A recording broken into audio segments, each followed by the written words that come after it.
सच्ची पाषाण गोया, एक ईमानदार हुनरमंद की कहानी। बहुत अरसा पहले एक छोटे से गांव में सच्ची पाषाण गोया नामी एक नेकदिल मुसलमान रहता था। सच्ची का काम पत्थर तराशना था और अल्लाह ताला ने इसे इस फिन में बहुत माहिर बनाया था।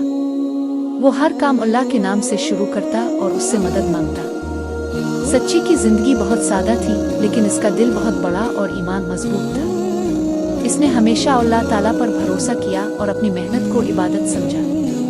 सच्ची न सिर्फ अपने फिन में माहिर था, बल्कि अपने अखलाक और ईमान की वजह से भी मशहूर था। एक दिन सच्ची को ख्वाब में एक बुजुर्ग नजर आए जो इसे एक खूबसूरत मस्जिद बनाने का हुक्म देते हैं। सच्ची ने इस ख्वाब को अल्लाह का पैगाम समझा और सुबह उठते ही इसने अल्लाह के नाम से काम का आगाज कर दिया। इसने गांव के लोगों को भी इस नेक काम में शामिल किया और सब ने मिलकर एक खूबसूरत मस्जिद की तामीर शुरू की। सच्ची ने बहुत मेहनत और लगन से मस्जिद के लिए पत्थर तराशे।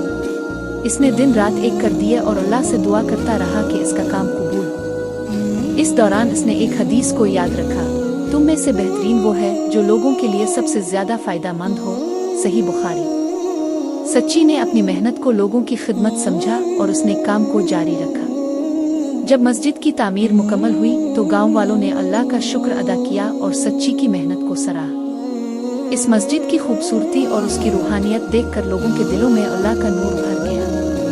सब ने मिलकर इस मस्जिद में पहली नमाज अदा की और सच्ची के लिए दुआ की कि अल्लाह इसे इस नेक काम का अजर दे। सच्ची ने अपने गांव के बच्चों को भी पत्थर तराशने का फिन सिखाना शुरू किया ताकि ये इल्म आइंदा नस्लों तक मुंतकिल होता रहे। इसने हमेशा बच्चों को ईमान की अहमियत और अल्लाह पर भरोसा करने की तलकीन की।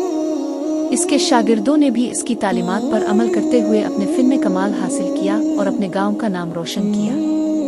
सच्ची पाषाण गोया की ये कहानी हमें सिखाती है कि मेहनत, ईमान और लोगों की खिदमत का जज्बा इंसान को दुनिया और आखिरत दोनों में कामयाब बनाता है। अल्लाह ताला हमेशा उन लोगों की मदद करता है जो नेक नीति से काम करते हैं और उसके बंदों की खिदमत करते हैं। सच्ची ने अपनी जिंदगी में जो नेकी की, इसका अजर इसे दुनिया में भी मिला और आखिरत में भी इसे इसका बेहतरीन बदला मिलेगा इंशाअल्लाह। मुझे उम्मीद है कि आपको सच्ची पाषाण गोया की इस्लामी तर्ज की कहानी पसंद आई होगी।